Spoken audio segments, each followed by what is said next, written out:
aspirants, welcome to Legal Vidya. So this is the part 3 of the UP police act. इससे पहले part 1 and part 2 channel की playlist पे uploaded है. आप वहाँ जाकर के पार्ट 1 पार्ट 2 देख सकते हैं. वहाँ मैंने शुरू से इस एक्ट को समझाया है. सेक्शन 13 तक हम कंप्लीट कर चुके हैं. Now this is the part 3 जिसमें हम सेक्शन 14 से कंटिन्यू करेंगे. आई नो मैं थोड़ा धीरे पढ़ाती हूँ.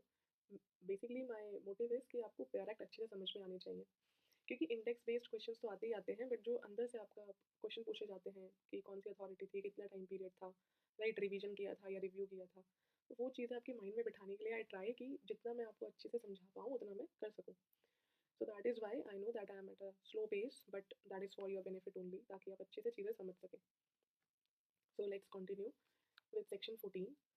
सो आपका सेक्शन 14 बात करता है appointment of additional force in the neighbourhood of railway and other works, which means जहाँ कहीं भी कोई भी रेलवे, कैनाल या फिर पब्लिक वर्क का काम चल रहा हो, या फिर कोई भी मैन्युफैक्चर या कमर्शियल कंसर्न को लेकर कोई वर्क चल रहा है, राइट, और वहाँ पर इंस्पेक्टर जनरल ऑफ पुलिस को ऐसा लगता है कि एडिशनल पुलिस फोर्स को लगाने की ज़रूरत है. ऐसा क्यों? क्योंकि आप जब भी देखोगे, जब कोई भी पब्लिक वर्क होता है तो वहाँ के वर्कर्स या फिर उनके वर्कर्स के बिहेवियर को लेकर के एक रीजनेबल एप्रीहेंशन बन जाता है कि कहीं ये वर्कर्स स्ट्राइक ना कर दें, प्रोटेस्ट ना कर दें, राइट, कहीं दंगे ना कर दें. तो उस चीज़ को ध्यान में रखते हुए अगर आईजी को ऐसा लगता है उनके बिहेवियर को देखकर, या फिर उनके बिहेवियर को देखकर उसको कोई रीजनेबल एप्रीहेंशन होता है, तो इस सिचुएशन में आईजी क्या करेगा, वो with the consent of the state government उस जगह पर एडिशनल पुलिस फोर्स को एम्प्लॉय कर देगा, बस. और ऐसी एडिशनल पुलिस फोर्स उतने टाइम के लिए कंटिन्यू रहेगी जितनी देर के लिए ज़रूरी है, जितने टाइम के लिए ज़रूरी है. ओके. एंड जहाँ पर भी, जिस भी जगह पर आपने ऐसी एडिशनल पुलिस फोर्स को एम्प्लॉय किया है, उसको एम्प्लॉय करने में भी तो खर्चा आएगा. तो वो जो एक्सपेंसेस होंगे वो कौन बेयर करेगा? वो बेयर करेगा ऐसा पर्सन जिसके अंडर में वो वर्क चल रहा है, राइट. सेक्शन 14 में बस इतना ही एक्सप्लेन किया गया है, और आपको यही कुछ की टर्म्स है जो याद रखनी है. यानी कि किसी भी ऐसी जगह पर जहाँ कोई रेलवे, कैनाल या पब्लिक वर्क या फिर मैन्युफैक्चरिंग या कमर्शियल कंसर्न का काम चल रहा है, और आईजी को लगता है उन वर्कर्स के बिहेवियर या फिर उनके बिहेवियर को देखकर रीजनेबल एप्रीहेंशन होता है, तो with the consent of the state government वो वहाँ पर एडिशनल पुलिस फोर्स को डिप्लॉय कर सकता है, और उसका जो एक्सपेंस होगा वो पर्सन बेयर करेगा जिसके अंडर में ऐसा काम चल रहा है. Next comes your section 14. Section 14 भी अपॉइंटमेंट की, सॉरी, ऐसी एडिशनल पुलिस फोर्स के डिप्लॉयमेंट की बात करता है, क्वार्टरिंग की बात करता है, बट इन दी डिस्टर्ब्ड और डेंजरस एरियाज की बात करता है, राइट, कि कोई भी ऐसी जगह जो डिस्टर्ब्ड या डेंजरस एरिया डिक्लेयर किया गया है, वहाँ पर एडिशनल पुलिस फोर्स को डिप्लॉय किया जा सकता है, राइट. तो पावर यहाँ पे किसकी दे रखी है? स्टेट गवर्नमेंट की. यहाँ पर स्टेट गवर्नमेंट पहले प्रोक्लेमेशन करेगा इन दी ऑफिशियल गजट, और किसी भी डिस्ट्रिक्ट के या स्टेट के किसी जगह को डिस्टर्ब्ड या डेंजरस एरिया प्रोक्लेम किया जाएगा कि उस जगह के इनहेबिटेंट्स की वजह से वो जगह डिस्टर्ब्ड एरिया या फिर डेंजरस एरिया बन चुका है, और वहाँ पर एडिशनल पुलिस फोर्स की ज़रूरत है, यानी कि नंबर ऑफ पुलिस ऑफिसर्स बढ़ाने की ज़रूरत है. दूसरे क्लॉज में कहा गया है, प्रोक्लेमेशन के बाद का स्टेप है ये. प्रोक्लेमेशन के बाद क्या किया जाएगा कि आईजीपी, या तो IGP inspector general of police, या फिर कोई भी ऐसा ऑफिसर जिसको स्टेट गवर्नमेंट ऑथराइज करेगी, वो स्टेट गवर्नमेंट की परमिशन से, यानी कि स्टेट गवर्नमेंट के सेंक्शन से एक police force, additional police force वहाँ पर एम्प्लॉय कर देगा. बस यहाँ पे डिप्लॉयमेंट की बात की गई है. Sub section 2 talks about the deployment of additional police force, जहाँ पे जिस एरिया को प्रोक्लेम किया गया है वहाँ पर एडिशनल पुलिस फोर्स डिप्लॉय कर दी जाएगी. Next, the cost, important. जहाँ पर भी ऐसी एडिशनल पुलिस फोर्स को डिप्लॉय किया गया है, वहाँ उस एडिशनल पुलिस फोर्स की जो कॉस्ट है वो वही इनहेबिटेंट्स बेयर करेंगे. Important, mark this. कौन बेयर करेगा वो कॉस्ट? इनहेबिटेंट्स बेयर करेंगे. बस आपको इतना याद रखना है इसमें. अब जब इनहेबिटेंट्स उस कॉस्ट को बेयर करेंगे, तो कौन कितनी कॉस्ट देगा ये कैसे डिसाइड होगा? तो ऑब्वियसली हर डिस्ट्रिक्ट का एक मैजिस्ट्रेट होता है, तो यहाँ पर भी एक मैजिस्ट्रेट होगा. तो डिस्ट्रिक्ट मजिस्ट्रेट की ये जिम्मेदारी है कि वो उन इनहेबिटेंट्स में जहाँ पर वो लोग रहते हैं वहाँ पर एक इंक्वायरी कंडक्ट करे. इंक्वायरी कंडक्ट करने के बाद वो देखेगा कि कौन किस लेवल का व्यक्ति है, राइट. आप पेमेंट का अपोर्शनमेंट करना है आपको, तो पहले लोग देखने पड़ेंगे कि कौन कितना एक्सपेंस बेयर कर सकता है, राइट. तो मैजिस्ट्रेट अपनी इंक्वायरी कंडक्ट करने के बाद अपोर्शनमेंट ऑफ कॉस्ट देगा उन इनहेबिटेंट्स को कि ये पर्टिकुलर पर्सन इतना रिच है, ये मिडिल क्लास है, ये पुअर है, तो उस हिसाब से अपोर्शनमेंट ऑफ पेमेंट हो जाएगा, राइट. तो अपोर्शनमेंट ऑफ कॉस्ट की जिम्मेदारी किसकी है? मैजिस्ट्रेट की है. प्री के पॉइंट ऑफ व्यू से आपको ये याद रखना है. क्लॉज 5 आपका एग्जेम्पशन की बात करता है. अब उन इनहेबिटेंट्स में कुछ लोग ऐसे भी तो होंगे जो ठीक ठाक होंगे, राइट, मतलब उनकी वजह से कोई केओस भगदड़ नहीं मच रही, तो उनको वहाँ से एग्जेम्प्ट कर दिया गया है. और ये जिम्मेदारी है स्टेट गवर्नमेंट की. स्टेट गवर्नमेंट बाय ऑर्डर कुछ ऐसे पर्सनस को या फिर क्लास या फिर सेक्शन ऑफ इनहेबिटेंट्स को उस अपोर्शनमेंट से फ्री कर सकती है. Clause 6 talks about the duration. अब जब स्टेट गवर्नमेंट प्रोक्लेम कर रही है तो भाई ऑब्वियस सी बात है, प्रोक्लेमेशन में उन्होंने ड्यूरेशन भी मेंशन किया होगा। तो वो एरिया डिस्टर्ब्ड एरिया या फिर डेंजरस एरिया तब तक उतने टाइम तक के लिए रहेगा जितना टाइम पीरियड प्रोक्लेमेशन में मेंशन किया गया है, राइट। तो प्रोक्लेमेशन में आपका टाइम पीरियड ऑलरेडी मेंशनड होगा, लेकिन उसको विड्रॉ कब, अब ऐसा तो नहीं है ना कि वो पूरे टाइम पीरियड के लिए एनफोर्स्ड रहेगा, तो उसको विड्रॉ कब किया जा सकता है? तो उसको विड्रॉ कभी भी किया जा सकता है, it may be withdrawn at any time, यानी कि आप कभी भी उसको विड्रॉ कर सकते हो और वो फिर से एप्लीकेबल, यानी कि आप फिर से भी उस जगह पे उस प्रोक्लेमेशन को कंटिन्यू कर सकते हो फ्रॉम टाइम टू टाइम, जैसा कि स्टेट गवर्नमेंट को ठीक लगता है। नेक्स्ट आपकी इसमें डेफिनेशन दे रखी है फॉर दी इनहेबिटेंट्स। तो इनहेबिटेंट्स की डेफिनेशन में अब आपका कौन कौन इंक्लूडेड है? इनहेबिटेंट्स में आपके कुछ ऐसे पर्सन्स आते हैं जो वहाँ पे कोई प्रॉपर्टी ऑक्यूपाई करते हैं या कोई लैंड ऑक्यूपाई कर रखी है, या फिर कोई ऐसे लैंडलॉर्ड्स हैं जो वैसे तो फिजिकली वहाँ पर नहीं रहते बट उनको उस जगह से अपना कोई रेंट रिसीव होता है, राइट। माइट भी उन्होंने अपनी कोई प्रॉपर्टी वहाँ पर किसी को एज अ टेनेंट रख रखा हो तो उससे वहाँ पर उनको रेंट रिसीव होता है, that is your inhabitant. Inhabitant की डेफिनेशन में आपका शैल इंक्लूड वर्ड है, और ये प्रीलिम्स के पॉइंट ऑफ व्यू से बहुत फेवरेट क्वेश्चन हो जाते हैं कि किसी डेफिनेशन में क्या इंक्लूडेड है क्या नहीं, तो आपको इस चीज़ को ध्यान रखना है। Next section talks about your compensation. तो यानी कि उन इनहेबिटेंट्स के मिसकंडक्ट की वजह से अगर वहाँ पर और रहने वाले लोगों को कोई इंजरी कॉज हुई है, कोई हर्ट कॉज हुआ है, ग्रीवियस हर्ट हुआ है, या उनकी प्रॉपर्टी को कोई डैमेज कॉज हुआ है, या किसी की डेथ हो जाती है, तो ऐसे इंजर्ड पर्सन को, ऐसे सफरर्स को कॉम्पेंसेशन दिया जाएगा, राइट। अब वो कॉम्पेंसेशन कैसे डिसाइड होगा, कौन करेगा, कौन देगा, वो सब आपका सेक्शन 15A आपको बताता है।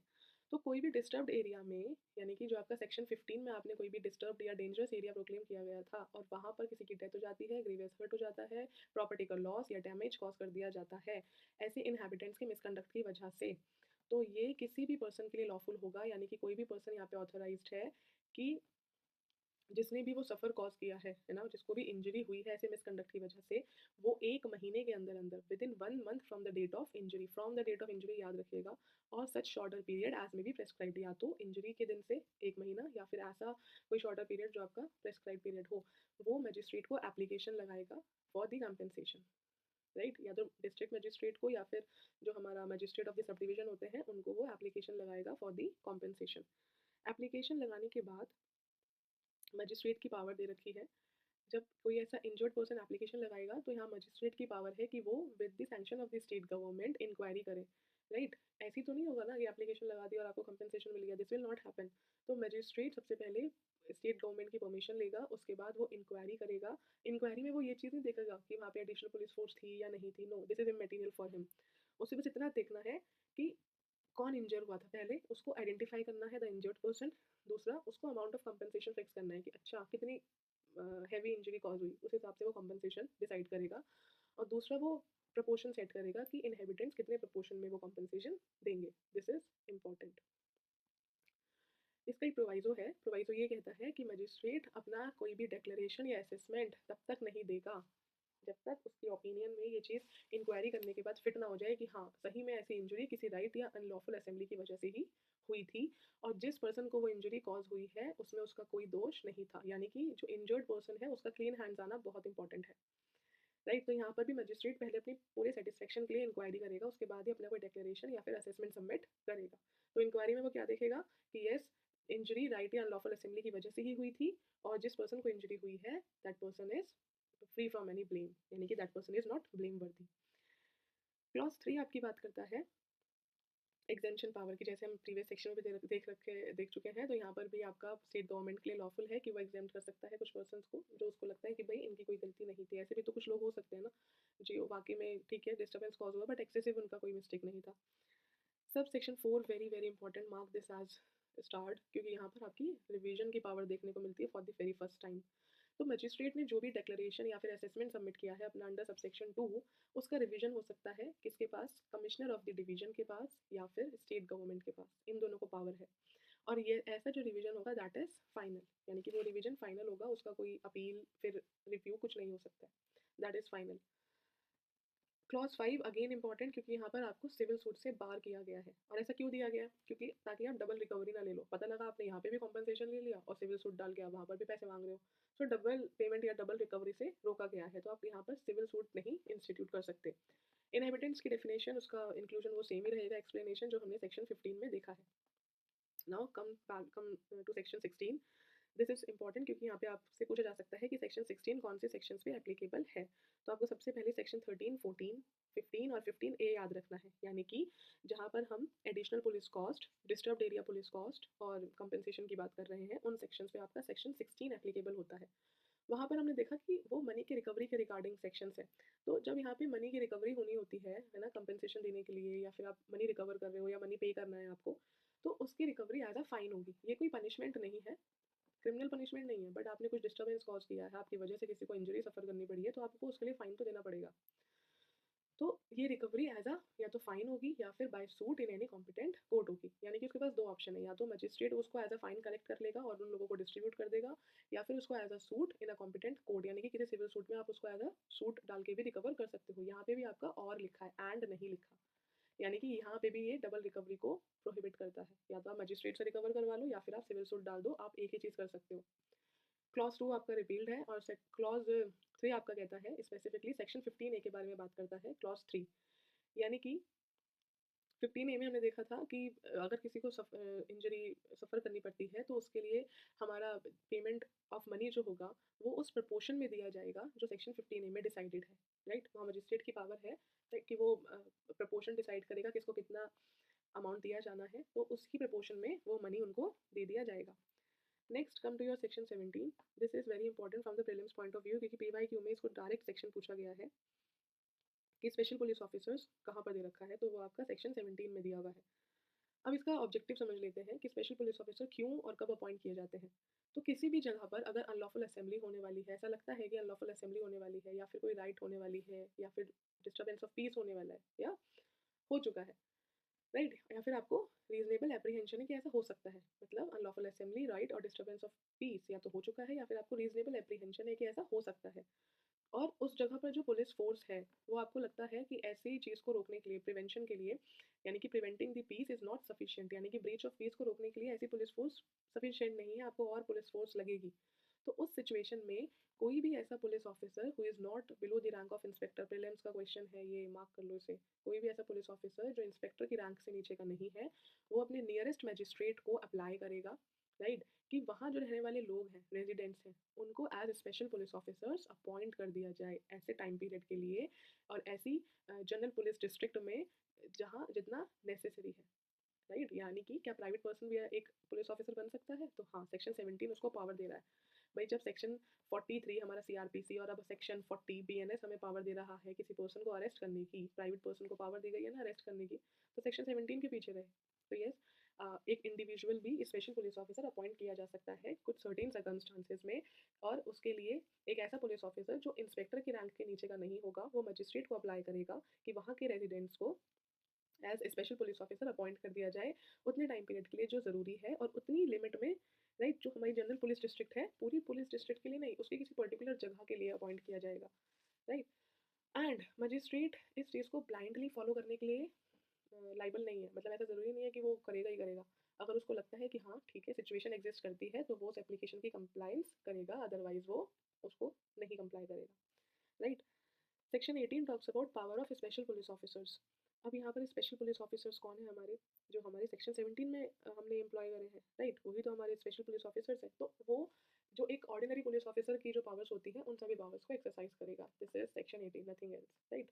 So that special police officer has same powers, privileges and protection जो एक ऑर्डिनरी पुलिस ऑफिसर के पास होती है, और उसके ऊपर भी वही सेम ड्यूटीज़ और पेनल्टीज़ भी एप्लीकेबल होंगी, और वो उन्हीं अथॉरिटीज़ के सबॉर्डिनेट होगा जो ऑर्डिनरी पुलिस ऑफिसर्स जिनके सबॉर्डिनेट होते हैं, जो हम पहले इस एक्ट के स्टार्टिंग में पढ़ चुके हैं। सेक्शन 19, अगर कोई स्पेशल पुलिस ऑफिसर रिफ्यूज़ कर रहा है कि भई मैं तो नहीं करूँगा ड्यूटी परफॉर्म, राइट, बिना किसी सफिशिएंट कॉज़ के वो मना कर देता है कि मैं तो ये ड्यूटी परफॉर्म नहीं करूँगा, तब क्या होगा? आपने किसी पर्सन को, राइट, किसी भी पर्सन को अगर स्पेशल पुलिस ऑफिसर अपॉइंट कर दिया गया है और अगर वो बिना किसी सफिशिएंट कॉज के अपनी ड्यूटीज़ को परफॉर्म करने से निगलेक्ट करता है, रिफ्यूज़ कर देता है, या फिर लॉफुल ऑर्डर को फॉलो नहीं कर रहा, लॉफुल डायरेक्शंस को फॉलो नहीं कर रहा है, राइट, अपनी ड्यूटीज़ को परफॉर्म नहीं कर रहा है, तो वो अपॉन कन्विक्शन, उसका कन्विक्शन किसके सामने होगा? मजिस्ट्रेट के सामने। फाइन के लिए लाइबल होगा जो 50 रुपये से ज़्यादा का नहीं होगा, राइट। बहुत ही छोटा अमाउंट है ये अगर आज की डेट में हम देखें, बट अभी इसमें कोई अमेंडमेंट नहीं हुआ है, only 50 rupees are mentioned up till now. तो कोई भी ऐसा पर्सन जिसको आपने स्पेशल पुलिस ऑफिसर अपॉइंट किया और वो बिना किसी सफिशिएंट कॉज के या बिना किसी सफिशिएंट एक्सक्यूज़ के अपनी पावर्स को नेग्लेक्ट करता है, परफॉर्म करने से रिफ्यूज़ कर देता है या फिर किसी भी लॉफुल ऑर्डर या डायरेक्शन को ओबे नहीं करता है, तो वो on conviction before the magistrate for the payment of 50 rupees of fine liable होगा ऑन सच नेग्लेक्ट, रिफ्यूजल और डिसओबीडियंस। हमें ध्यान में रखना है विदाउट सफिशिएंट कॉज। अभी सफिशिएंट कॉज क्या हो सकते हैं? अगर मान लो कोई बीमार है या फिर फिजिकली इनकेपेबल है या फिर उसको कोई लीगल डिसेबिलिटी है, तब तो बात समझ में आती है, वो सफिशिएंट कॉज है। लेकिन आप कह रहे हो कि मुझे ड्यूटी करने से डर लगता है या फिर मेरी पर्सनल इनकन्वीनियंस है, मैं नहीं कर सकता, ये सफिशिएंट एक्सक्यूजेज में नहीं आते। Okay, so this is all for section 19। Plus index base से ये सारे सेक्शंस बहुत इंपॉर्टेंट है बिकॉज यू नेवर नो कब आपसे क्या पूछ लिया जाए। नेक्स्ट आपका आता है section 20, authority to be exercise by police officers. अब पुलिस ऑफिसर्स कौन सी अथॉरिटीज़ को एक्सरसाइज कर सकते हैं? सो पुलिस ऑफिसर्स जो इस एक्ट में एनरोल्ड हैं, सिर्फ वही अथॉरिटी एक्सरसाइज कर सकते हैं जो इस एक्ट में दी गई है या फिर किसी एक्ट में दी गई है जो क्रिमिनल प्रोसीजर को रेगुलेट करता है। सिंपल सी बात, यानी कि कोई भी पुलिस ऑफिसर पहला चीज़ यहाँ पे एनरोल्ड होना चाहिए, इस एक्ट में वो एनरोल्ड होना चाहिए और वो बाकी कोई भी अथॉरिटी एक्सरसाइज नहीं करेगा एक्सेप्ट, यानी कि ये दो अथॉरिटीज़ को एक्सरसाइज करेगा। पहली जो उसको इस एक्ट में प्रोवाइड की है या दूसरी जो कोई क्रिमिनल प्रोसीजर उसको प्रोवाइड करता है। फॉर एग्जांपल पहले हमारा सीआरपीसी था, अब हमारा बीएनएसएस है। राइट, तो जो यहाँ उसको इन्वेस्टिगेशन का प्रोसीजर दे रखा है, उसकी अथॉरिटीज़ दे रखी है, उसकी पावर दे रखी है, वो उसको एक्सरसाइज करेगा। Okay, so section 21 village police officers. But आज हम रखेंगे सेक्शन 20 तक ही और आगे हम अपनी नेक्स्ट वीडियो में फॉलो करेंगे। आपको ये वीडियो कैसा लगा प्लीज़ आप कमेंट सेक्शन में ज़रूर बताइएगा and most probably in the next video हमारा ये पुलिस एक्ट कंप्लीट हो जाएगा। उसके बाद हम एक वन शॉट वीडियो लेकर आएंगे जिसमें हम पुलिस एक्ट के वन लाइनर्स को प्रिपेयर करेंगे बिकॉज यूपी में डायरेक्ट क्वेश्चन आते हैं, चाहे वो इंडेक्स बेस्ड हो या फिर आपका विद इन दी सेक्शंस हो, डायरेक्ट क्वेश्चन आते हैं प्रीलिम्स में। So will focus on that. Okay, so मिलते हैं अपने नेक्स्ट वीडियो में, तब तक के लिए